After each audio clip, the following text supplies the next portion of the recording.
Hello and welcome to ज़रा हट के मुबशर ज़ैदी, ज़रार खोड़ो और वसतुल्लाह खान का सलाम कबूल कीजिए।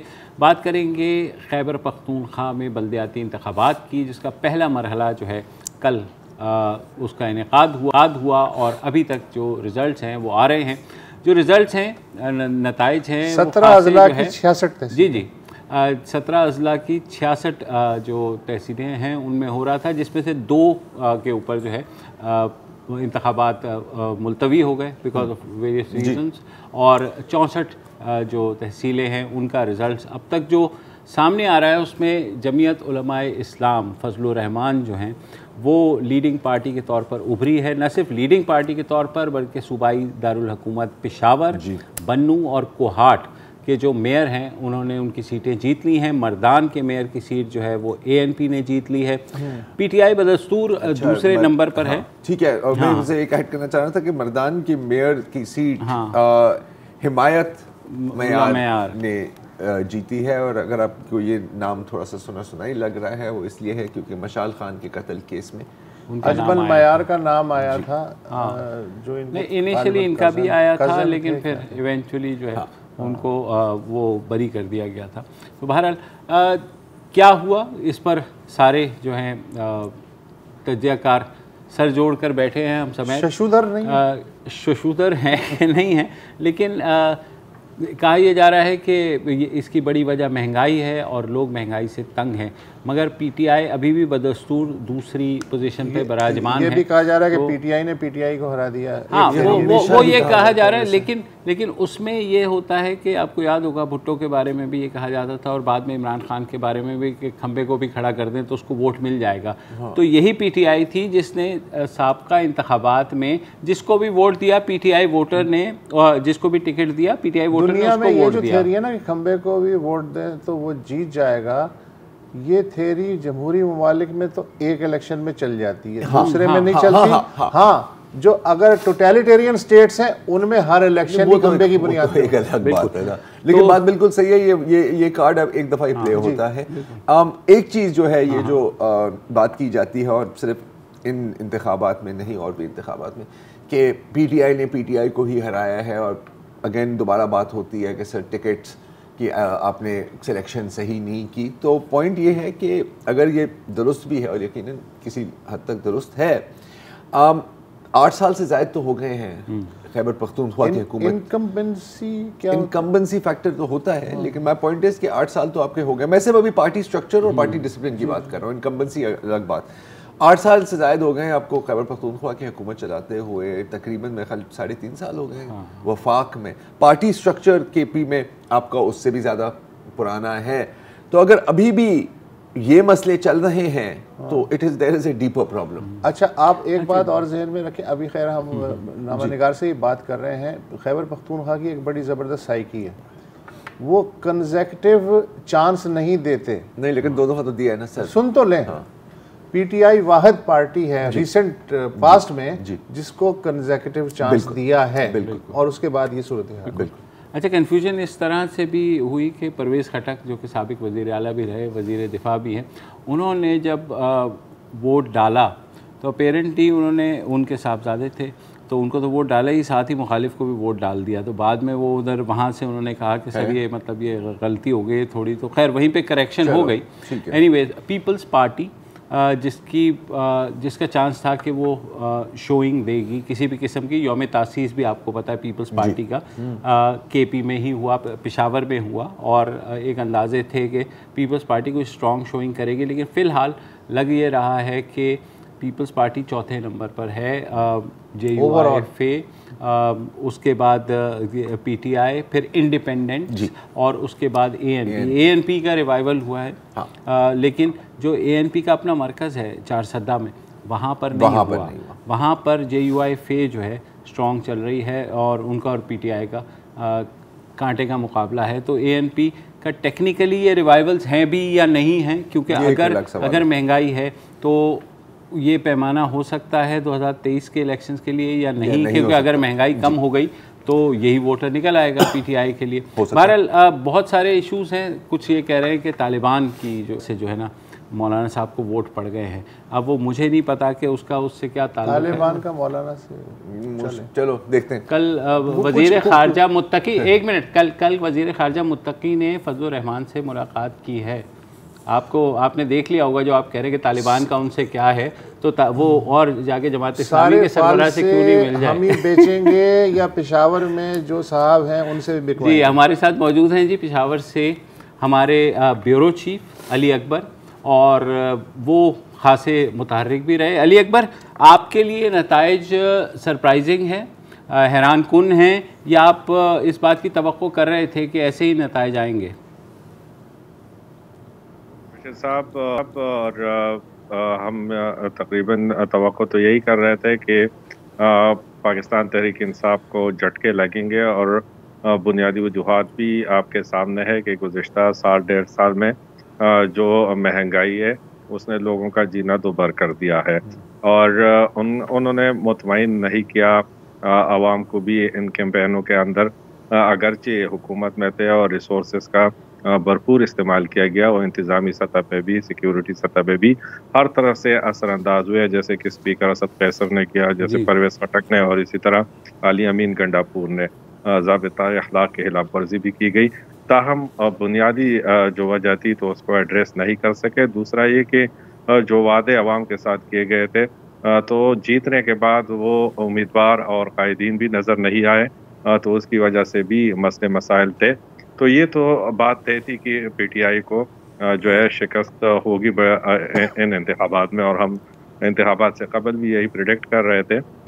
ताहम जो मौलाना फजलुर रहमान की जमात सामने आई है तो वो यकीनन हैरान कुन है, क्योंकि इलेक्शन से पहले यही हो रहा था कि तमाम जमातें जो है वो वोट लेंगी, जैसे कि पीपल्स पार्टी कैंपेन कर रही थी, अवामी नेशनल पार्टी कर रही थी, और इसी तरह मौलाना के भी जो है वो एक्सपेक्टेड थे। लेकिन इस हद तक हम नहीं तवक्को कर रहे थे कि वो एक जो है सोलो फ्लाइट करेगी, और अभी तक जो नताइज हमारे सामने आ रहे हैं तो अब तक तकरीबन 42 में से 16 नशिस्तें जो है वो जमीयत उलमा इस्लाम ने जीती है, और 10 जो है वो तहरीक इंसाफ ने जीती है।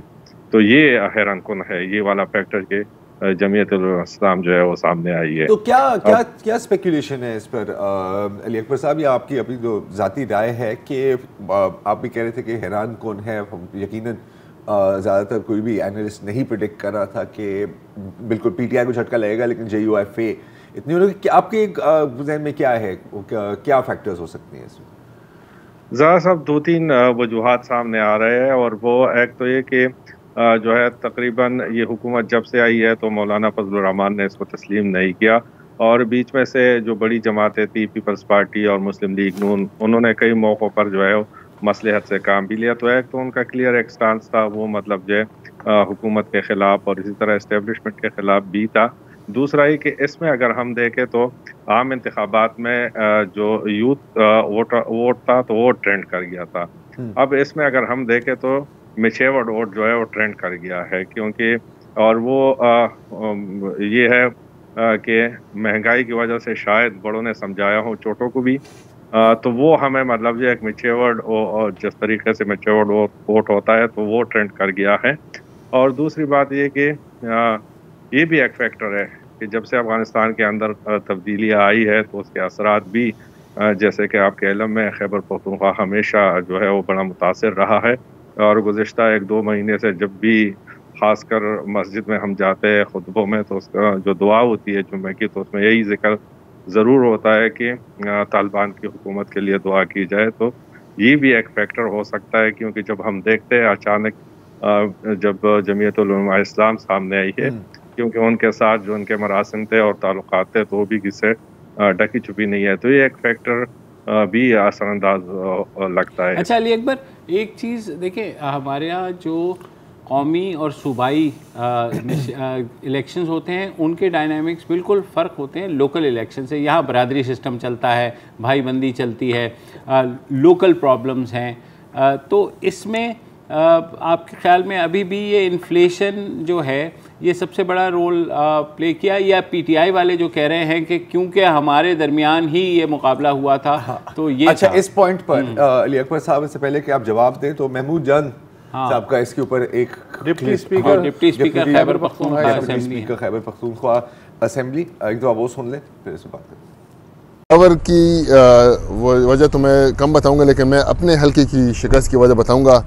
मेरा अपना MNA नूर आलम खान, जो ओपनली JUI के कैंडिडेट अपने ब्रदर इन लॉ को ओपनली सपोर्ट कर रहा था, मेरा एडजेसेंट MPA अरबाब वसीम हयात आज़ाद उम्मीदवार को ओपन सपोर्ट कर रहा था, तो जो बैट पे इलेक्शन लड़े, जिनको बैट ने इज्जत दी है, वो कुछ रुपयों के लिए, अपने मकासद के लिए वो बिक गए हैं और उन्होंने पार्टी को सपोर्ट नहीं किया। और कोयटा में JUI के बाद दूसरे नंबर पे आने वाले जो उम्मीदवार हैं वो PTI का मुनहरिफ है और PTI का ऑफिशियल उम्मीदवार तीसरे नंबर पे आया है। तो अली अकबर ज़रा बताइए आपके ख्याल में क्या है? जी बिल्कुल, जैसा कि डिप्टी स्पीकर ने कहा है कि नूर आलम, वो आप लोगों को भी पता है कि वो जो है PTI के अक्सर खिलाफ जो है वो बोलते आ रहे हैं और महंगाई का इशू भी उन्होंने उठाया हुआ है। तो PTI के अंदर जो लोग हैं, अब दीगर जमातों की तरह मसला यहाँ पे मुख्तलिफ है कि वहाँ पे मतलब जो है बात की जाती है अवामी मसाइल की, लीडर के सामने इश्यूज़ की बात की जाती है, महंगाई की बात की जाती है। यहाँ पर तो जो इनके होते हैं MNAs MPs, तो इमरान खान के सामने बात नहीं कर सकते। तो चंद ही लोग हैं जो कि मतलब जो है अपनी सियासत भी बचाना चाहते हैं और उनको पता होता है कि इस इशू पे अगर हम बात ना करें तो आगे हमारी सियासत जो है वो मुतासर हो सकती है। तो नूर आलम खान और इसी तरह और भी लोग हैं कि उन्होंने बिरादरी को या मतलब जो है दोस्ती को मतलब जो है वो फैक्टर भी इस इलेक्शन में जो है वो कई जगहों पे सामने आया है। ताहम लेकिन वो इतना फिर जो एक वो रिवायती जो झगड़ा होता है कि जी टिकट इसे नहीं उसे दे दिया, वो कारकुन भाग गए, इतने बड़े पैमाने पे वो मुतासिर नहीं किया है। इनको अपनी पॉलिसीज ने मुतासिर किया हुआ है। दूसरा है कि गैर संजीदा बयानात ने मुतासिर किया हुआ है। अब जिस तरह की बात की जा रही है कि खैबर पख्तूनख्वा या पेशावर या पिंडी में गैस नहीं है और उस पर वज़ीर इत्तलात साहब कह रहे हैं कि जी अपने लिए बंदोबस्त करें, आगे गैस नहीं मिलेगी। इसी तरह मतलब जो और कोई इशू आ जाते तो अब लोग सोचने लगे कि मतलब वोट का भी बंदोबस्त कर रहे हैं लोग। अब हम क्या करें, तो लोगों के पास कोई ऑप्शन नहीं है। और ये हम इस इलेक्शन में गए, मुख्तलिफ कैंप्स में गए, PTI के जो कैंप्स थे जो कि माजी में लोगों के हुजूम नजर आते थे, इस इलेक्शन में हार्डली 3 या 4 लोग वहाँ पर हुआ करते थे। और ये जो वोट इनको पड़े हैं ये भी अंदाजों से जो है बढ़ के पड़े हैं। अब अगर यही एक बड़ी हैरानकुन बात है कि हालांकि कोई दर्जन वीडियोस आए थे कहीं UK से और कहीं कनाडा से और कहीं मंगोलिया से कि सर यहाँ पर आपको नहीं पता कि कितनी महंगाई है, लोगों को कोई असर नहीं पड़ा। पता नहीं, यही बात पूछेंगे अली अकबर से वक्फे के बाद। वक्फे के दरमियान हम सब मिलकर 92 वर्ल्ड कप की झलकियाँ देखें।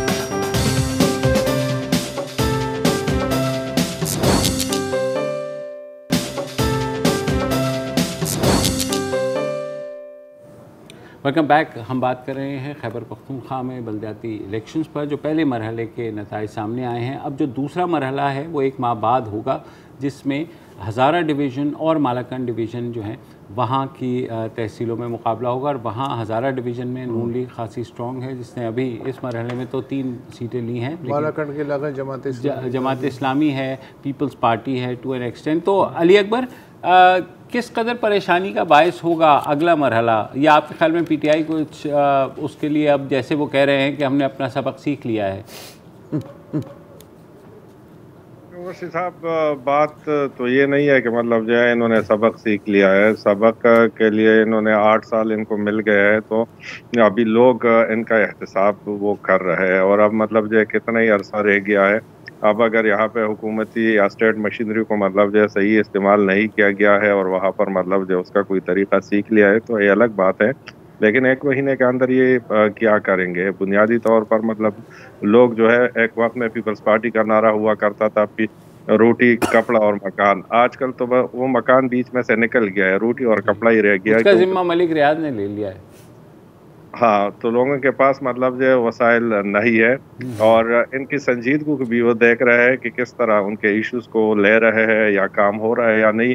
तो वोटर इन चीज़ों को बड़ा मतलब कीनली ले रहा है। तो जिस तरीके से यहाँ पर पेशावर में अगर आप देखें तो दर्जन MPs है इनके तहरीक इंसाफ के 2 टर्म मेजॉरिटी है। इसी तरह मतलब जो है 3-4 एमएनएज है, अगर वहाँ पर ये 7 तहसीलों में से एक तहसील मुश्किल से निकालने में कामयाब हो गई है, तो वहाँ पर मतलब जो है और वो तहसील भी पेशावर की खास नहीं है। ये जो हमें पता चला है कि साबिक फाटा की जो नई तहसील हसन खेल शामिल हुई थी पेशावर में, उसमें से निकाला है शहर वहर का सब। बिल्कुल बिल्कुल, इनको हम कह सकते हैं मज़ाफ़ाती इलाका। तो वहाँ पर मतलब जो है वो रिजल्ट भी ताहिर से आया था, हम वहाँ पर उन्होंने एक जो है तहसील चेयरमैनशिप जीत ली है। तो अब वहाँ पे जहाँ पे हज़ारा डिवीज़न में करेंगे तो वहाँ पर मतलब जो नून लीग की पोजीशन भी हासिल स्ट्रांग है।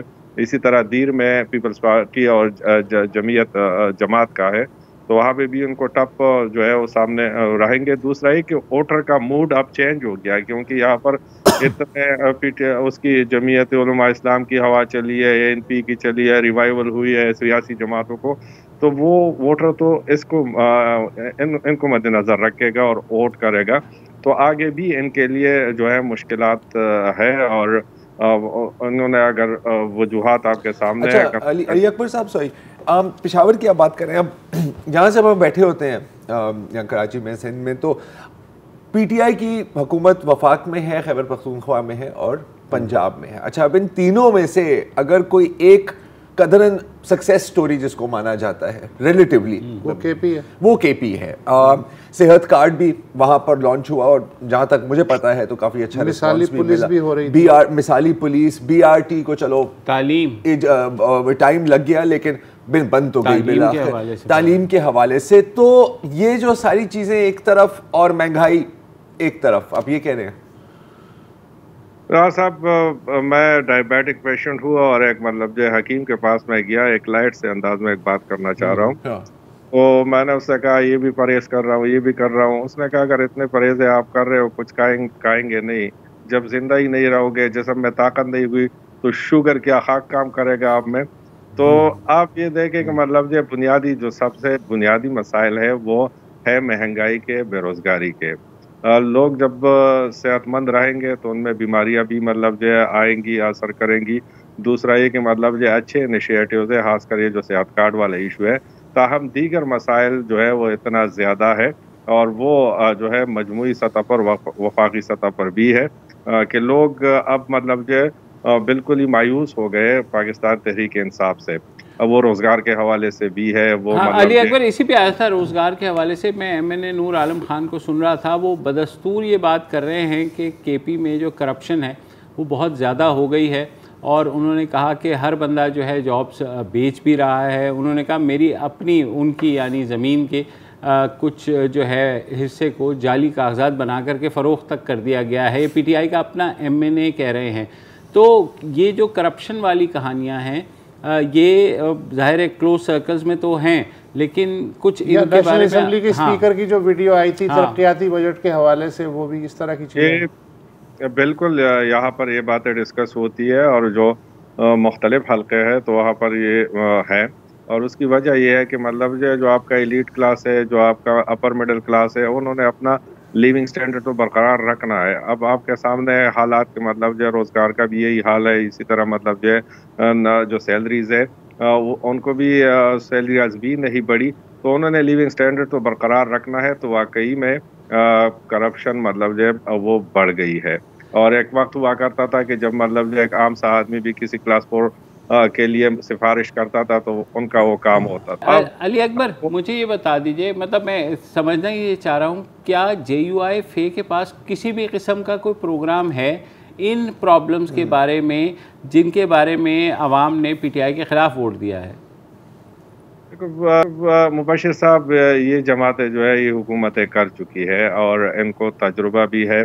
जो सिविक्स मसाइल है, जो शहरियों के मसाइल है, तो अब जैसे कि खैबर पख्तूनख्वा में मतलब उसका जो बेटा आया हुआ है गुलाम अली का, तो गुलाम अली का तजुर्बा रहा है पेशावर के JUIFA का पहले जो है मेयर रह चुके हैं पेशावर। आप बैतुल मयार ले ले तो उन्होंने भी नाज़िम आला रहे हैं, तो उनको इश्यूज का पता होता है और वो आवाम के बीच में रहने वाले भी होते हैं और वो बात भी कर सकते हैं।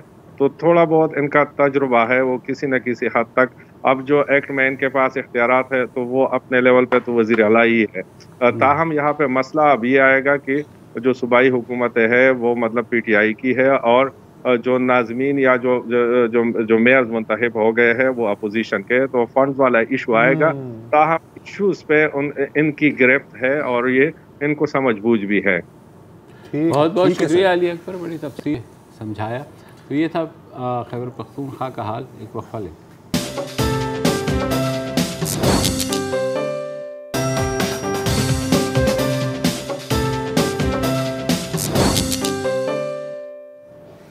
Welcome back. और इस्लामाबाद के थाना शालीमार जो कि F10 में वाक़ है, वहाँ एक पर्चा दर्ज हुआ है, और वो हुआ है जो पाकिस्तान के कौमी क्रिकेटर हैं यासिर शाह, बहुत मशहूर लेग स्पिनर हैं, उनके दोस्त के ख़िलाफ़ बेसिकली ये पर्चा दर्ज हुआ है कि उन्होंने एक 14 साल बच्ची को के साथ ज़्यादती की है, और न सिर्फ ज़्यादती की है बल्कि रेप किया है, और उसके जो है वीडियो भी बनाई है।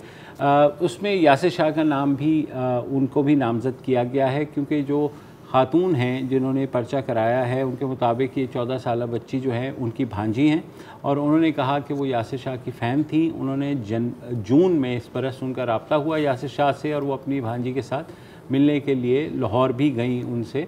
वहाँ पर जो है उनके दोस्त ने इनकी भांजी से नंबर एक्सचेंज किया, और बाद में उसको जो है फ़ोन करते रहे, और 14 अगस्त को उनके मुताबिक वो एक फ़्लैट में ले जा कर के इस्लामाबाद में उन्होंने उसको रेप किया। कहानी यहाँ ख़त्म नहीं होती, क्योंकि उसके बाद ये कहा गया कि उन्होंने बारहा जो है जब उन्होंने कंप्लेन किया यासिर शाह से, तो यासिर शाह ने न सिर्फ अपने दोस्त को डिफेंड किया बल्कि साथ में उनको धमकी भी लगाई कि अच्छा, इससे पहले ये जो पहले जो वाक़ये की जो रिपोर्ट हो रही है 14 अगस्त वाले में, उसमें FIR के मुताबिक फरहान जो नाम के जो दोस्त है उसने गन पॉइंट पर रेप किया और इसकी वीडियो भी बनाई, और फिर कहा कि तुम दोबारा मिलो नहीं तो इस वीडियो को मैं वायरल कर दूंगा। अच्छा, फिर एक बार फिर एक E11 में अकॉर्डिंग टू द FIR के एक कैफ़े के ऊपर एक फ्लैट था, और फिर दोबारा फरहान उसको वहाँ पे ले गया और एक बार फिर उसको सेक्सुअली असॉल्ट किया।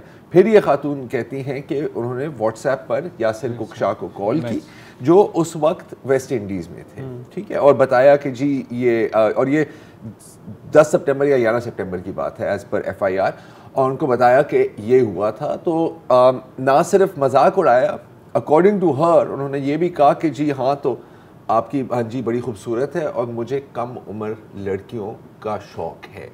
That is what the FIR। लेकिन जो इस पर्चे में ज़ाहिर है जो मेन मुल्ज़िम है फरहान, उसके ख़िलाफ़ तो रेप का पर्चा 376 में लगाया गया है, मगर यासिर शाह के ख़िलाफ़ अभी तक ना एआनत का और ना किसी और का पर्चा दर्ज किया गया। 2 दफ़ात हैं 292C और B और 292C, जिसके मुताबिक जो व्हाट्सएप चैटिंग है या वहाँ उसमें धमकाने के उसके अंदर वो सारी चीज़ें उसमें शामिल की गई हैं। पुलिस अभी तक कह रही है कि क्योंकि कंप्लेंट अभी हमने रजिस्टर की है, लिहाजा हम तफ्तीश करेंगे। जो पाकिस्तान क्रिकेट बोर्ड है उन्होंने भी ये कहा है कि ये उनके इल्म में आया है कि उनके एक सेंट्रली कॉन्ट्रैक्टेड प्लेयर जो है उनके बारे में एलिगेशंस हैं, तो वो इब्तदाई तहकीकात का इंतज़ार करेंगे। पुलिस ये कह रही है कि अब सबसे पहले वो उन तालिबा का जो है 14 साल की जो बच्ची है उसका मेडिकल कराएंगे, और उसके बाद जब कंफर्मेशन हो जाती है तो उसके बाद वो फर्दर कार्रवाई करेंगे। कुछ और डिटेल्स भी हैं, और वो ये हैं कि जब ये कॉल बात हुई इस खातून और यासिर शाह के बीच में एलिजिडली, तो उसने ये भी कहा कि जब उसने ये कहा ना कि जी वैसी खूबसूरत है and so on and so forth, उसने ये भी ऐड किया एलिजिडली यासिर शाह ने कि हाँ कोई मसला नहीं, उसकी मैं शादी करवा देता हूँ फरहान से, ठीक है। जिसके बाद खातून कंप्लेनेंट का कहना है कि वो ज़ाहिर गालियाँ देने लगी यासिर को। उसने कहा कि जी जाने दो, अब जो हो गया है सो हो गया है, मेरे पास मेरी पुलिस में भी कॉन्टैक्ट्स हैं, मेरे फौज में भी कॉन्टैक्ट्स हैं, मैं आपके ऊपर झूठे पर्चे भी करा सकता हूं। ये उस वक्त आपको जब खातून ने कहा कि वो इस कंप्लेंट को पुलिस के पास ले जाएंगे, तो जब पहले उन्होंने डराया धमकाया मुबैना तौर पर FIR के मुताबिक यासिर शाह ने उनको, और साथ ही जब उनको पता लग गया कि वो कंप्लेंट लेकर के चली गई हैं या जा रही हैं, तो उन्होंने कहा कि मैं आपको एक फ़्लैट ले देता हूँ और जिल द टाइम ये 18 साल की बच्ची हो जाती है तो मैं ये फ्लैट उसके नाम कर दूंगा और उसके जो है शादी भी करा दूंगा।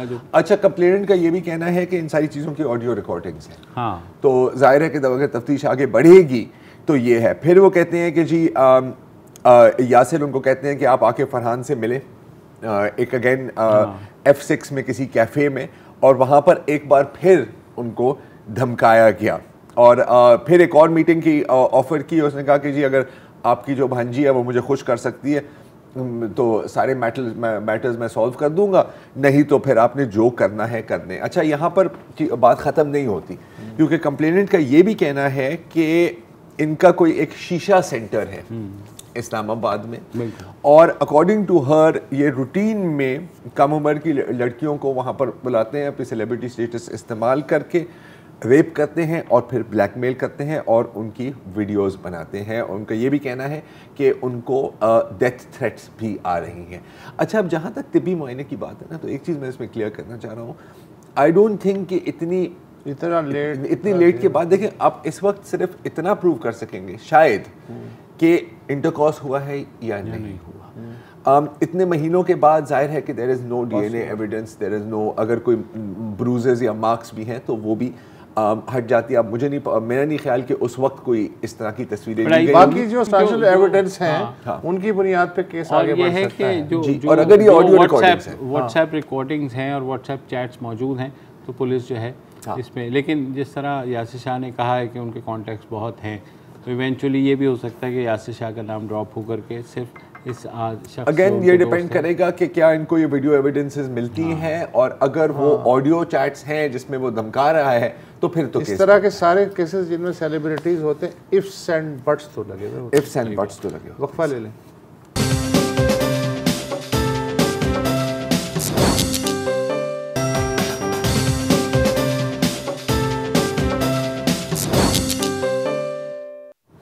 ये थी Parveen Rahman, urban planner, social activist और औरंगी पायलट प्रोजेक्ट की साबिक सरबराह, जिनको 13 मार्च 2013 में बनारस फ्लाईओवर पर कत्ल किया गया। कत्ल नहीं, बल्कि मैं शहीद किया गया का लफ्ज़ इस्तेमाल करूँगा यहाँ पर, क्योंकि परवीन रहमान साहिबा की पूरी ज़िंदगी एक जिहाद थी। उन्होंने कराची और कराची की आवाम के हक़ के लिए आवाज़ उठाई और इसीलिए वो गोलियों का निशाना बन गई। पिछले जुमे 4 लोगों को इनकी कत्ल के केस में उम्र कैद की सज़ा सुनाई गई। ये हैं आज़म स्वाति, रहीम स्वाति जो एक लोकल क्रिमिनल भी थे और ANP के एक लोकल लीडर भी थे, अमजद हुसैन खान और अहमद खान उर्फ पप्पू कश्मीरी। जिस दिन परवीन रहमान, ये जो केस परवीन रहमान साहिबा का जो चला है, तकरीबन 8 साल हो गए हैं इसे, और इसमें बहुत ट्विस्ट एंड टर्न्स आई हैं। पूरी कोशिश की गई कि इस केस को किसी तरह से ख़राब किया जाए या इल्ज़ाम किसी और पर लगाया जाए।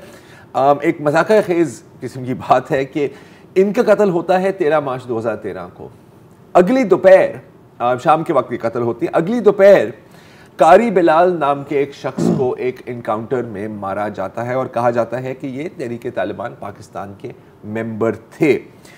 उसी दोपहर जावेद ओधो जो उस वक्त के DIG वेस्ट थे, वो आके ऐलान करते हैं कि जी कारी बिलाल ही वो शख्स था जिसने परवीन रहमान को कत्ल किया है, यानी केस क्लोज्ड।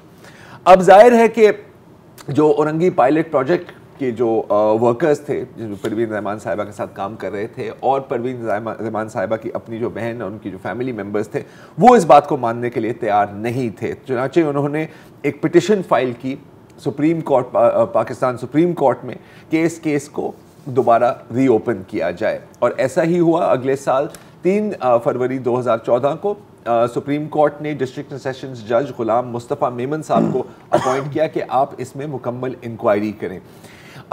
पता क्या लगा कि पुलिस ने औरंगी पायलट प्रोजेक्ट की एक बंदे की इंटरव्यू करने की जहमत ही नहीं की।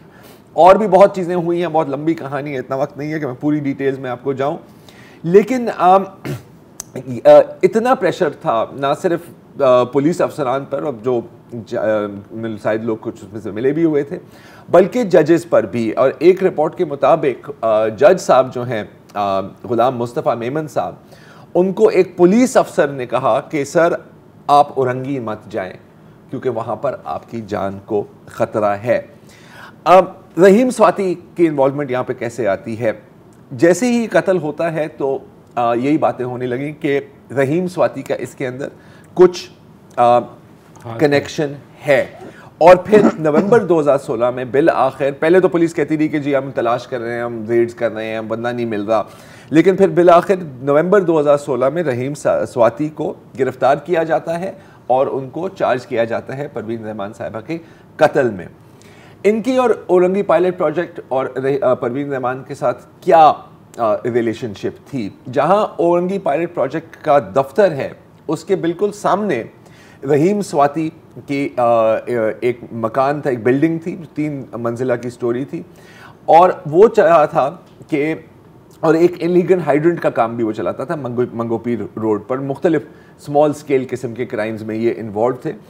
और इनका परवीन रहमान साहिबा और औरंगी पायलट प्रोजेक्ट के जो को डायरेक्टर हैं अनवर रशीद, 2009 में इनकी एक थोड़ी सी तू मैं हुई, क्योंकि वो चाह रहे थे कि औरंगी पायलट प्रोजेक्ट की जो ज़मीन है उसका एक हिस्सा उन्हें दिया जाए बकौल उनके, ताकि वो वहाँ पर एक कराटे क्लब खोल सकें। और ज़ाहिर है ये भी एक लैंड ग्रैबिंग की टेक्निक होती है। यहाँ से इनकी थोड़ी सी कॉन्फ्रंटेशन चली, लेकिन हालांकि इन 4 को उम्र कैद मिल गई है, ये समझना, जो लोग इस केस को जानते हैं और इसकी हिस्ट्री को जानते हैं, उनके लिए ये समझना बहुत मुश्किल है कि सिर्फ इसकी वजह से रहीम स्वाति ने परवीन रहमान को कत्ल किया। क्या ये सच है या उसके पीछे कोई और भी पावरफुल फोर्सेस थी जो अभी तक मंजर आम पर नहीं आई? रहीम स्वाति का डिले जो हुआ उसके अरेस्ट में, वो इसलिए भी हुआ कि पुलिस को क्रैक करने में टाइम इसलिए लगा कि रहीम स्वाति ने 2 टीटीपी के लोगों को हायर किया एज असैसिन्स और उनको कहा कि हम आपको पैसे भी देंगे। उसके बाद जब ये कत्ल हो गया और उसके बाद टीटीपी के जो है उन लोगों को पैसे नहीं दिए गए, जिसके बाद टीटीपी ने जो है रहीम स्वाति के घर को बम से उड़ाने की कोशिश भी की और वहाँ बम नस्ब भी किया, जो बाद में फटा भी, इतने वो बच गए थे। मगर जब ये अख्ता खुला उस ब्लास्ट के बाद से फिर ये हुआ कि अच्छा टीटीपी का, फिर वहाँ से ये आया कि टीटीपी के 2 अराकी तो पानी के क्राइसिस परवीन ने, अच्छा अब आते हैं कि परवीन रहमान साहिबा कराची के लैंड क्रिमिनल्स के लिए कितनी बड़ी खतरा थी। उनका काम क्या था? उनका काम था डॉक्यूमेंटेशन। बिल्कुल, हाँ, खास तौर पर उन गोठों की डॉक्यूमेंटेशन जिन पर हम बार बार बात भी करते हैं। और जाहिर है कि लैंड माफिया को ये काबिल कबूल हो नहीं सकता, क्योंकि अगर एक चीज़ डॉक्यूमेंट पर आ जाए, ऑन रिकॉर्ड पर आ जाए, तो फिर क्लियरली पता लग जाता है कि कौन सी जगह पे कब्जा हुआ है। हजम करना मुश्किल हो जाता है। एक तो डॉक्यूमेंटेशन का काम था। दूसरा जो काम किया था, बहुत काम किए हैं लेकिन मैं कुछ उनमें से चुन के आपको बता रहा हूँ, वो थी कराची की वाटर सप्लाई और बिलखसूस कराची की जो टैंकर माफिया या वाटर माफिया है उसके बारे में। 2008 में परवीन रहमान की एक रिपोर्ट आई थी, वाटर सप्लाई इन कराची, जिसमें बाकायदा कराची के सारे इलीगल वाटर हाइड्रेंट्स और इलीगल फिलिंग स्टेशंस को मैप किया था। अच्छा, पता है तो वैसे कदरन ये टैंकर माफिया जो है ये छोटा माफिया है, आप कह सकते हैं कराची का, अगर हम इसको लैंड माफिया के साथ कंपेयर करें।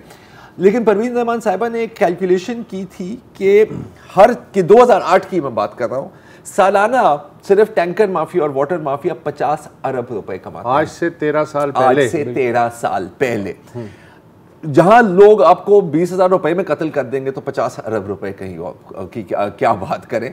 और ये सिर्फ बात हो रही है वाटर माफिया की। लैंड माफिया जो मदर ऑफ ऑल माफियाज है इस शहर का, उसकी जो आमदनी है वो फिर आप कैलकुलेट कर सकते हैं। और जैसे आपने सुना शुरू में, ये कहते हैं कि लैंड माफिया किस चीज़ का नाम है? ये वो लोग हैं जो हर किसी पॉलिटिकल पार्टी के साथ भी अलाय हो जाते हैं, हर गवर्नमेंट डिपार्टमेंट में इनके बंदे बैठे हुए हैं और सबको ये मिलकर खिलाते हैं। तो अब परवीन रहमान साहिबा के कत्ल के बाद आप देखते हैं कि और भी औरंगी पायलट प्रोजेक्ट के लोगों को कत्ल किया जाता है। इवेंचुअली इनको अपनी ऑफिस भी शिफ्ट करना पड़ता है। मतलब कि जो मकसद था इनका वो तो मुकम्मल हो गया है, क्योंकि जो डॉक्यूमेंटेशन का काम है और जो औरंगी पायलट प्रोजेक्ट का काम है वो रुक गया है। 8 साल गुजर गए हैं परवीन रहमान साहिबा को तो शहीद कर दिया, लेकिन वो जो माफिया हैं जो रहीम स्वाति और इन सब के पीछे थे वो अभी भी मौजूद हैं। वो जिनसे डायनासोर बन गई और जिनसे डायनासोर बन गई। और जिस केस का फैसला 90 दिन में हो जाना था उसको 8.5 साल लग गए। आज के लिए इतना ही जी, कल दोबारा हाजिर होंगे। खुदा हाफिज़। अस्सलाम वालेकुम। अगर आपको हमारे शो पसंद आया है तो प्लीज़ हमारे YouTube चैनल को सब्सक्राइब करें, और अगर मुनासिब समझे तो इस वीडियो को लाइक भी कर लें, तो कोई हर्ज नहीं है, और शेयर भी कर लें और कमेंट भी कर दें जी, वरना वो सब ऐसे ही लिखते रहेंगे। और ये जो दोनों कह रहे हैं ये कर लें जी प्लीज़, नहीं तो हमें भी घर जाना है, मैं आपके कंप्यूटर में नहीं रहना 24 घंटे। सही बात।